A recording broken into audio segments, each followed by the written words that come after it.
Elections के कुछ महीने पहले आंदोलन किसी भी राज्य में काफी आम बात हो जाती है, लेकिन कांग्रेस का आज जो ये आक्रोश जो देखने को मिला वो काफी खास रहा और ये आक्रोश देखने को मिला कांग्रेस का मौन सत्याग्रह के थ्रू। नमस्कार, मैं हूं सुमी राजप्पन, आप सभी को स्वागत है सीजी राउंड अप पर। और आज हम विश्लेषण करेंगे कि कैसे राहुल गांधी का डिस्क्वालिफिकेशन इस पूरे मुद्दे को खींच लाया छत्तीसगढ़ की पावन भूमि में, वो भी इलेक्शन के 3 महीने पहले।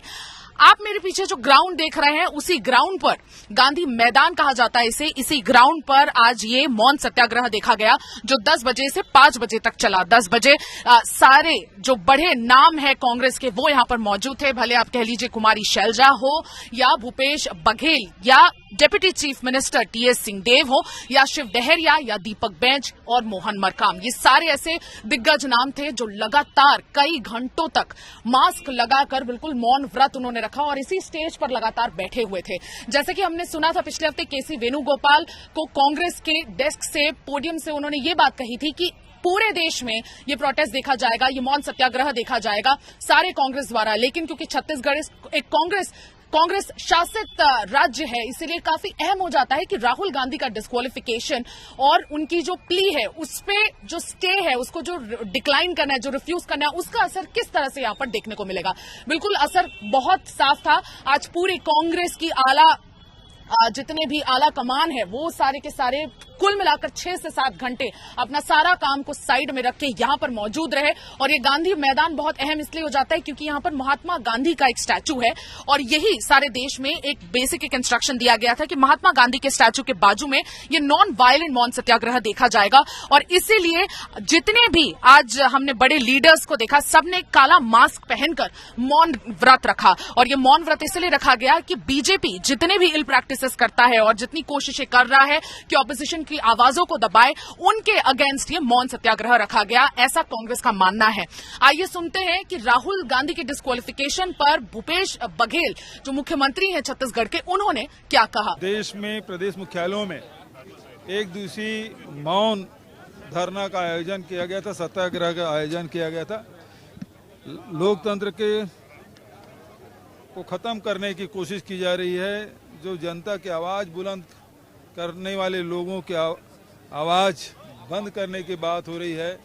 राहुल जी की सदस्यता जिस प्रकार से रद्द की गई है और जिस प्रकार से उसके निवास को खाली करा गया है और इसके विरोध में कांग्रेस पार्टी के द्वारा ये मौन सत्याग्रह का आयोजन, और जिसमें रायपुर में सभी जिलों से हमारे सब साथी लोग आए थे हजारों के तादाद में, जिसमें शैलजा जी विशेष रूप से उपस्थित थी, मोहन मरकाम जी, चरणदास महंत जी, उप मुख्यमंत्री टीएस सिंहदेव जी, सारे मंत्रिमंडल के सदस्य, सारे विधायक, निगम बोर्ड के सारे अध्यक्ष और पदाधिकारी, जिला कांग्रेस कमेटी, सारे हमारे प्रकोष्ठ हैं उसके सब साथी लोग उपस्थित थे।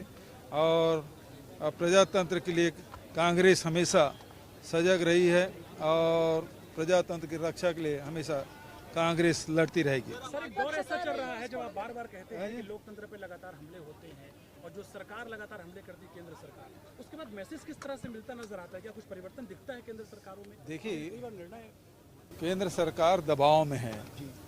जिस प्रकार से राहुल जी ने पद यात्रा की, सरकार घबराई हुई है। जिस प्रकार से अभी लगातार अनेक राज्यों से जो रिजल्ट आ रहे हैं उससे घबराहट उनके और बढ़ गई है। और इसी कारण से जो आवाज़ राहुल जी उठा रहे हैं उसे कुचलने की कोशिश की जा रही है। कांग्रेस पार्टी इसका पुरजोर विरोध करती है।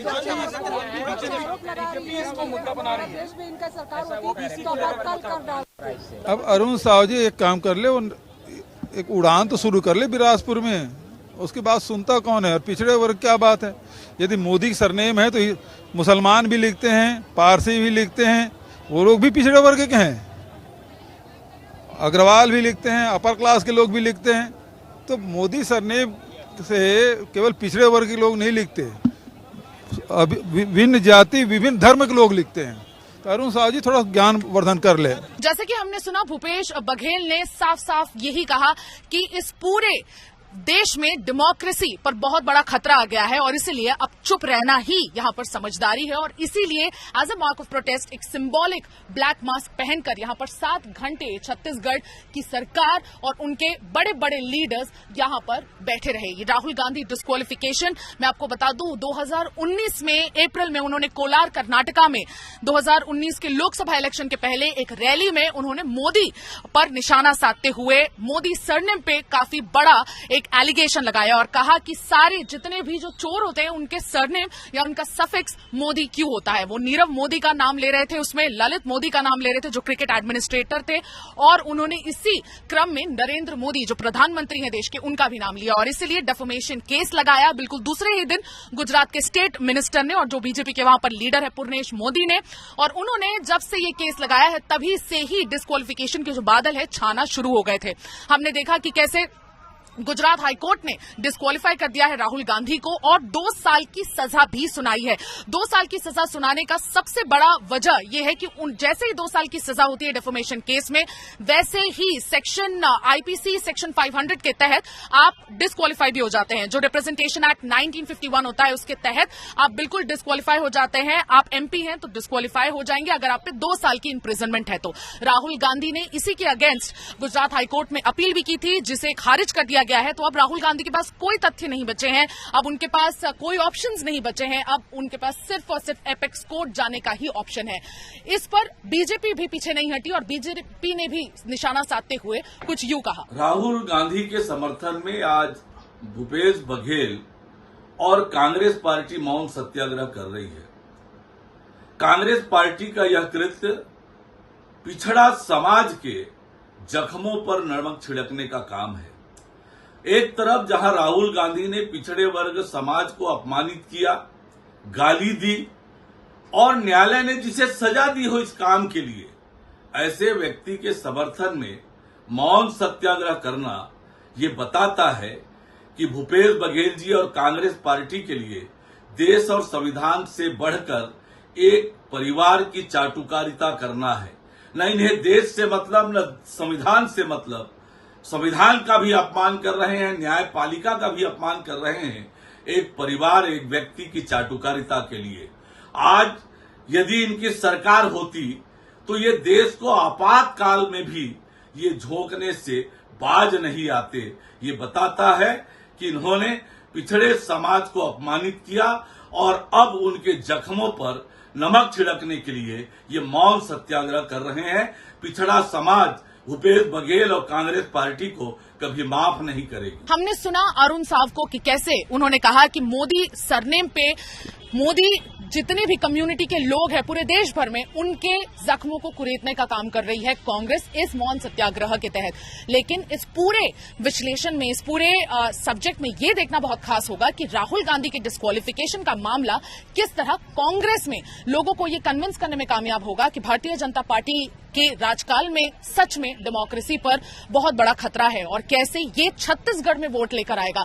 इसीलिए ये पूरा मुद्दा आज जिस तरीके से छत्तीसगढ़ में उठा वो इलेक्शन के मद्देनजर उठा है और इलेक्शन के मद्देनजर ये देखना बहुत ही अहम होगा कि इसका इलेक्शन पर आने वाले दिनों में क्या नुकसान या नफा नुकसान दोनों पार्टीज को मिलता है।